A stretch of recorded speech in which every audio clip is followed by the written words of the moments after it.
घरातील एखाद्या व्यक्तीचा मृत्यू झाला, त्या व्यक्तीच्या नावावरती जमीन असेल, शेतजमीन असेल, घर असेल, वगैरे वगैरे स्थावर मालमत्ता असेल, मग त्या प्रॉपर्टीला त्या व्यक्तीच्या मृत्यूपश्चात वारस नोंद करणे हे अत्यंत गरजेचं असते।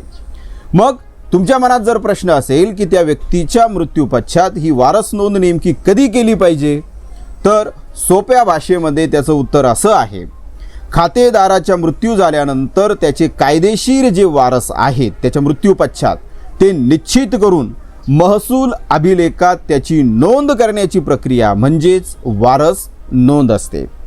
मित्रांनो, व्यक्तीच्या मृत्यूनंतर लवकरात लवकर ही वारस नोंद करणे कधीही फायद्याचे असते।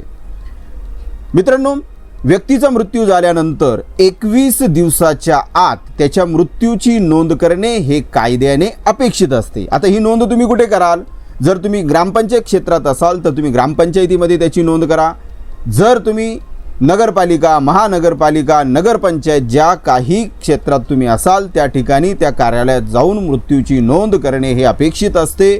आणि मृत्यूची नोंद केल्यानंतर जो काही मृत्यू दाखला मिळतो त्याच्या आधारावरती तुम्ही त्या व्यक्तीच्या नावावरती असलेल्या प्रॉपर्टीला वारस नोंद ही करू शकतात। मित्रांनो, वारस नोंदीसाठी नेमकी कोणकोणती कागदपत्रे आवश्यक असतात ते आपण पुढच्या व्हिडिओमध्ये बघू।